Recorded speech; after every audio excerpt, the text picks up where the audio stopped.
Salut à tous, c'est Samuel, on se retrouve aujourd'hui pour une nouvelle vidéo de l'univers Jurassic Park et ici plus précisément Jurassic World Dominion. Qui dit univers Jurassic Park dit le petit t-shirt des familles Jurassic Park, c'est un sans faute Parento Geek, seuls les vrais ont la ref, si vous avez la ref, vous me la direz dans les commentaires. Infinity Studio nous a sorti dans la licence de wall bust, donc des bustes qui peuvent s'accrocher au wall, au mur. Aujourd'hui, on va s'attaquer au T-Rex. Dans une autre vidéo, j'ai pris également le... Ah merde, son nom. Gigatono...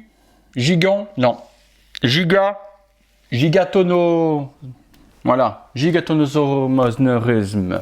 Truc comme ça. Pour moi, le plus important à avoir dans une collection, si on doit en prendre qu'un, ce serait le T-Rex. Mais étonnamment, j'ai vu sur les réseaux sociaux et surtout sur les groupes français que vous avez été nombreux à prendre l'autre dinosaure et pas spécialement celui-ci. Pour ceux qui ont pris l'autre et pas celui-là, dites-moi également dans les commentaires pourquoi pas le dinosaure emblématique de l'univers Jurassic Park, celui de la Rotunda, la fameuse T-Rex femelle. La licence, je vous ai dit, Jurassic World Dominion, ce n'est pas malheureusement le film le plus emblématique de la licence, mais à mon avis, sortir le T-Rex dans cette licence-là coûtait peut-être moins cher au niveau du prix de la licence que la vraie licence Jurassic Park, première du nom. La boîte n'est pas spécialement très grande, n'est pas spécialement très profonde, le buste ne l'est pas non plus, ne vous attendez pas à avoir un buste taille réelle. Imaginez ce que ça pourrait donner. Le visuel de la boîte, on est parti, on a la tête du T-Rex qui est représentée devant, la licence et puis une boîte toute noire. Comme d'habitude chez Infinity, ils ne s'emmerdent pas. Sur les boîtes, sur le dessus, on va retrouver le logo Jurassic World Dominion. Passons à ce qu'il y a à l'intérieur de cette boîte. C'est parti. J'ai un peu de retard sur cette vidéo par rapport à mes amis qui ont déjà reçu le buste et je pense aux pouilleux qui ont déjà fait la vidéo du T-Rex. Je ne sais pas si la Gigatonomusme est déjà sortie au moment où je tourne celle-ci, mais je devais étudier moi personnellement comment vous montrer le buste sans faire comme les pouilleux. S'il y a une vidéo à voir juste pour le tuto comment accrocher votre buste, c'est la vidéo des pouilleux. Je vous la mets là, dans le coin. Vous irez la voir juste pour le tutoriel à la fin de la vidéo. Donc voilà, comme il n'y a pas de support, à la base, il devait y avoir un support fourni avec le buste ou vendu en accessoires supplémentaires. Marque de chez Figurine Collector, mon partenaire où j'ai acheté ce buste, n'avait pas reçu les socles et Infinity, aux dernières nouvelles, n'en ont pas produit et ils devraient en produire courant du mois de mai. Donc il y avait, je vous mets une petite photo juste là, un petit socle qui existait à la précommande, je vous le répète, non sorti à ce jour, pour pouvoir exposer tout de même le buste sur un bureau si on ne voulait pas l'accrocher au mur. L'accrocher au mur, ça va être du sport, je vais vous expliquer tout ça également.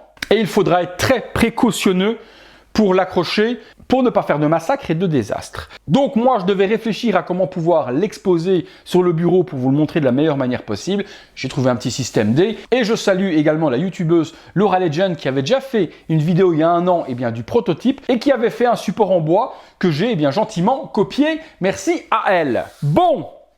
À l'intérieur, vous avez le patron. Vous verrez qu'il est percé puisque forcément je l'ai utilisé pour faire mon petit support bureautique. Donc un petit patron, vous prenez un niveau laser, un niveau à bulle classique, vous le mettez bien niveau, vous percez en plein milieu pour avoir l'emplacement des vis. Les vis, elles sont fournies avec le buste.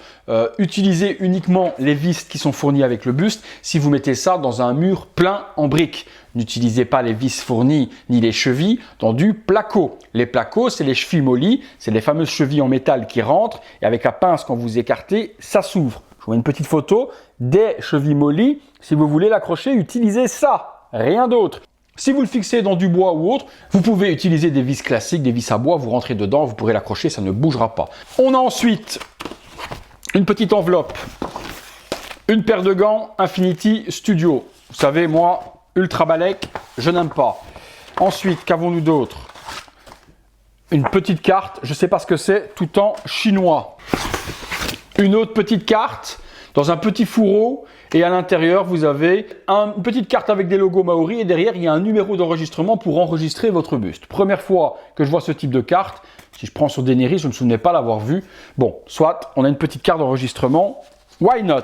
Nous avons pour terminer, sous plastique, juste ici, le petit certificat d'authenticité. Il y avait 599 exemplaires dans le monde, cette fois-ci, pas limité par certains pays. Le petit embossage Infinity Studio, la licence Dominion, T-Rex et puis un petit speech.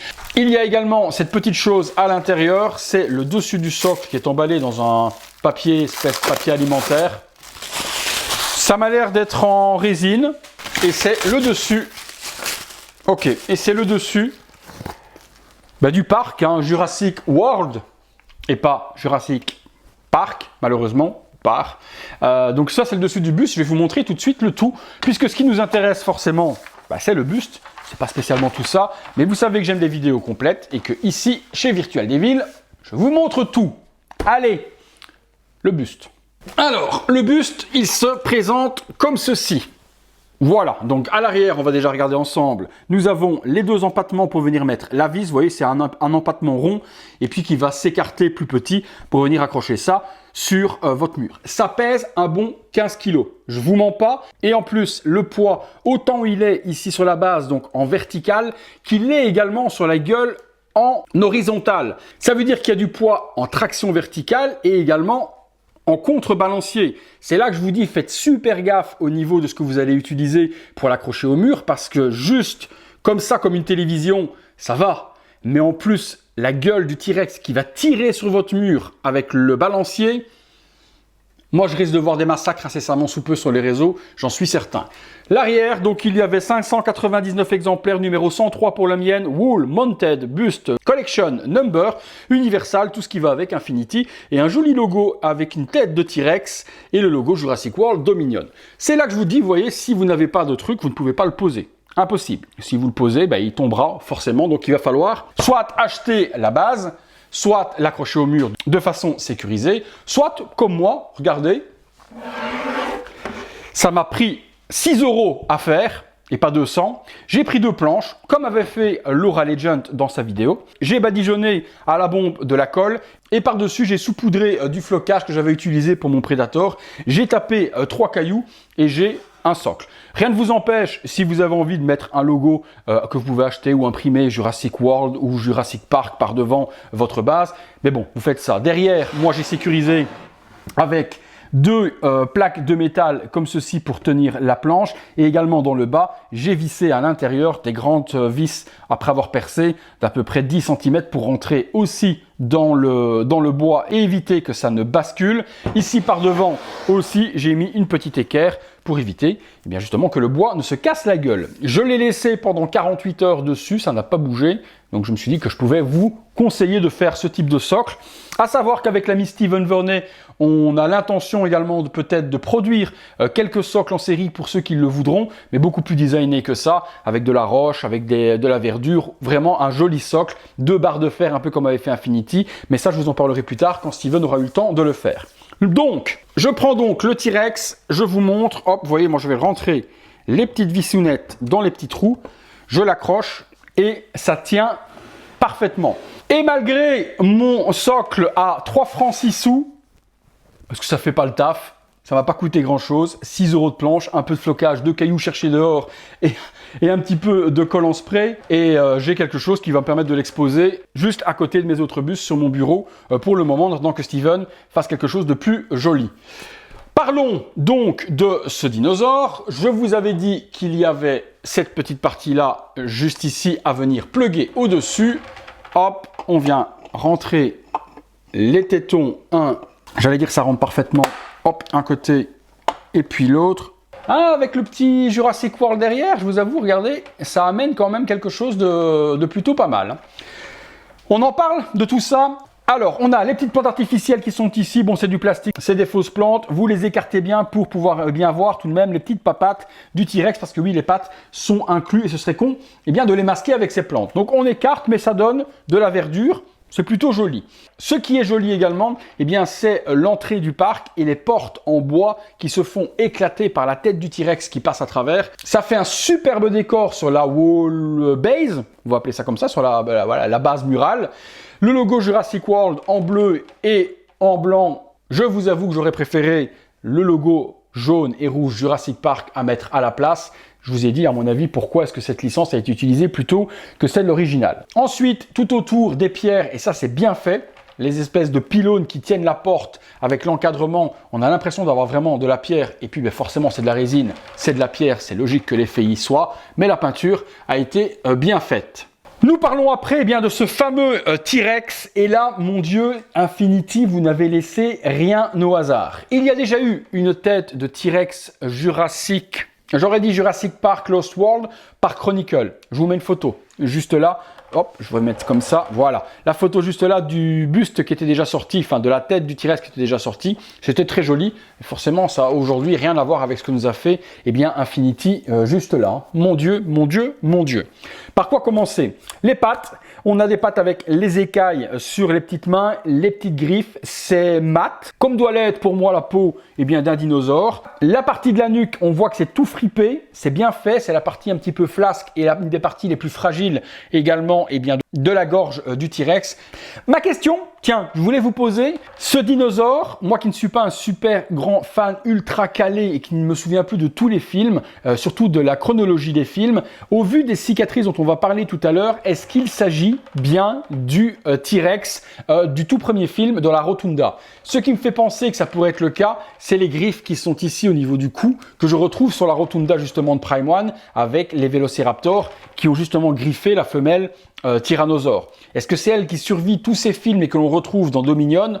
Vous me direz tout ça dans les commentaires. Je pense ne pas me tromper, mais si je venais à me planter, vous me corrigerez les amis. Donc partie du corps fripé, on a toutes les petites écailles, on a toute la petite partie structurée eh bien, du dinosaure, c'est magnifique. On revient sur la même chose sur les épaules, des petites écailles. On revient ici, la même texture également qui est faite avec tout le dessin des plis de la peau et de la cuirasse, on va appeler ça comme ça, du dinosaure. Parce que autant cette partie-là est plus mollassonne, autant cette partie-là. Et on le voit tout au long du film qu'il se défend avec cette tête et qui met justement des coups de tête dans les bagnoles et dans tout ce qui va pour pouvoir se défendre et également se battre. Le dessus, on a bien les petites écailles ici également qui reviennent. Et puis on arrive sur cette fameuse gueule qui est la partie la plus magistrale de ce buste. Je ne sais même pas par quoi commencer. Ben, la mâchoire complètement structurée aussi, écaille, partie ici sur le côté également. La partie membrane également de la joue lorsqu'elle s'ouvre, qui permet justement une énorme ouverture de la gueule du T-Rex. Bien fait aussi, l'aspect peau, la couleur également, l'espèce de bordeaux magnifique, et puis un petit vernis pour faire l'effet justement humide de cette partie-là. L'intérieur de la gueule est travaillé, mais alors, on a l'impression que c'est un trou sans fond. J'essaie de rentrer mon doigt le plus loin et je ne rentre que mon doigt. Ce serait la mi-Yves, vous imaginez bien, de la suite. Ouais, non, c'est vraiment ultra profond. On peut rentrer vraiment très très loin dans cette gueule grande ouverte. Ils ont tout travaillé. Les craquelures à l'intérieur, le squelette dans le palais ici aussi. Il y a un petit brush noir qui a été fait pour la salissure à l'intérieur de la gueule du T-Rex. Franchement, ils ont fait un travail de dingo. Les dents sont en résine, elles sont bien faites aussi. On part d'une partie salie sur la partie du bas des dents et on revient sur une partie plus émail brune, sale. En dessous de la langue, on voit également que ça a été travaillé dans l'intérieur de la gueule. Petite jonction, puisque la langue doit être une partie à part, qu'ils sont venus coller. Et on voit une petite jonction à l'endroit où la langue vient s'assembler. Mais ça, c'est vraiment si on met son nez dessus. On continue sur les dents du haut. Et là, petite touche que j'aime et que j'apprécie énormément, c'est que les dents sont humidifiées avec une petite résine translucide et il y a également une petite goutte qui vient couler le long de certaines dents. Ici, toutes ces dents-là, on voit la salive qui coule. Ça, c'est super, super intéressant d'avoir fait ça et très réaliste. Même chose sur les canines. On voit également deux petites gouttes qui viennent à tomber. Elles sont plutôt bien faites, bien placées. Je trouve que ça fait le taf. Ça fait le taf de dingue. Même sur les petites ici devant, il y a également de la petite résine qui a été mise. Je vous avoue que quand vous mettiez, à mon avis, votre main dans la gueule d'un T-Rex de la sorte, il ne devait pas en rester grand-chose. Hein. Et encore, c'était aussi une question que j'avais, les amis. C'est pour vous, à quelle échelle on est sur ce T-Rex? Je dirais 1/10. 10 fois la tête de ce que vous voyez là ferait la tête normale du T-Rex, mais c'est peut-être plus. Si vous avez, vous, en fonction de ce que vous voyez là, une idée d'échelle de ce que ça pourrait être, parce qu'Infinity n'en parle pas, ils disent que c'est du non-scale, mais ça a forcément une échelle. Si on prend une dimension et qu'on la multiplie, on arrive à la tête du dinosaure, taille normale. Donc je dirais 10 fois ça, ça fera la taille réelle, mais je vous dis, peut-être que je suis complètement à côté de la plaque, j'attends votre avis là-dessus. La langue, alors là, la langue, une langue avec plein de petites billes, comme tous les reptiles, hein, Donc vraiment une superbe langue bien traitée. On voit qu'elle est en résine translucide. Et ici, même en dessous de la langue, il y a une petite goutte de résine qui traîne pour faire justement la petite goutte qui a glissé et qui vient tomber dans l'intérieur de la gueule de ce T-Rex. Le dessus, on voit que les couleurs sont magnifiques. On est sur du brun avec un petit peu de jaune, du beige. Tout est noirci aux bons endroits. Les yeux, on y arrive, on est sur des yeux de verre, ce qui amène un réalisme de dingue, mais moins qu'avec la statue qu'a fait Elite Creature. Elite Creature, les yeux de verre qu'ils ont mis, quand vous bougez, vous avez l'impression que le T-Rex vous suit du regard. Ici, j'ai pas ça du tout. Le regard est fixe, il regarde un endroit, mais si je tourne, je n'ai pas l'impression que ses yeux viennent à me regarder. Ça, j'avais été très impressionné par la ECC. J'espère pouvoir un jour vous la faire découvrir en vidéo sur la chaîne. Ici, non, donc des yeux de verre, mais par contre, ultra réaliste. Jaune avec la petite pupille noire. Le détail est magnifique. Je me demande même par où ils ont été les insérer. Je vois aucune jonction dans ce buste. Peut-être par l'arrière, en rentrant la main, ils sont venus les mettre avant de le fixer sur la base. C'est fort probable que ce soit comme ça. Donc yeux ultra méga réalistes et puis les petites narines juste là. Pour terminer, bon, on va pas se mentir que c'est quand même super méga giga bien fait. Les cicatrices, pour moi, vu que ça doit être la première femelle T-Rex du tout premier film Jurassic Park, il est logique que les petites cicatrices qui sont là sont un petit peu brunes et cicatrisées, puisque forcément, le temps ayant fait son travail, le tout s'est refermé. Bon, écoutez, on a fait un petit peu le tour. Niveau tarification, ça vaut 899 € hors frais de port. Il y a une quarantaine d'euros de frais de port, donc on va dire 950 € livrés. Est-ce que c'est cher ou pas? Je vous dirais que non. Étrangement, pour la taille, la réalisation, la beauté, la résine utilisée, le travail de résine surtout, les petites gouttes, les yeux de verre, la base du mur qui est magnifique également. Le prix pour moi est justifié. On est en dessous de 1000 €, psychologiquement ça passe bien et puis ça fait une superbe pièce, magnifique pièce, Jurassic World Park dans sa collection, on va pas se mentir. Ça peut être utilisé comme one shot, on peut avoir que cette pièce là si on veut sur l'univers, c'est le fameux T-Rex. Et c'est ce qui représente au mieux l'univers Jurassic Park. Vous me direz ce que vous en avez pensé, les amis, de ce wall buste, de ce dinosaure également. Le travail fait par les amis d'Infinity est-il convaincant pour vous? Répondez à toutes les questions que je vous ai posées tout au long de cette vidéo sur l'origine du T-Rex, sur l'échelle, sur les différentes questions, tout ça dans les commentaires. Ça me permettra justement que vous puissiez compléter peut-être les lacunes que j'ai eues sur cette vidéo. Si vous recherchez le buste, il reste quelques exemplaires de celui-ci et également de l'autre chez mon partenaire. Je vous mets les liens dans la description de la vidéo. Vous avez le petit lien partenaire. Ça ne vous coûte pas plus cher en passant par là, sauf que vous aidez totalement gratuitement pour vous la chaîne et mon travail que j'effectue sur cette dernière pour vous tous les jours. Voilà les amis, il ne me reste plus qu'à vous dire que si vous avez aimé cette vidéo, le gros like, abonnez-vous, activez la petite cloche et toutes les notifications. Si vous voulez voir toutes ces vidéos en avant-première et être les premiers peut-être à sécuriser un exemplaire avant qu'il ne soit trop tard, vous pouvez devenir membre soutien de la chaîne sur le bouton rejoindre. Et puis si vous voulez également m'aider dans mon boulot, il y a le bouton super thanks, vous pouvez faire un petit don à la chaîne, ça fait toujours plaisir. Allez, il ne me reste plus qu'à vous dire que c'est tout pour le T-Rex, que c'est tout pour moi. À très bientôt pour une prochaine vidéo. Salut à tous.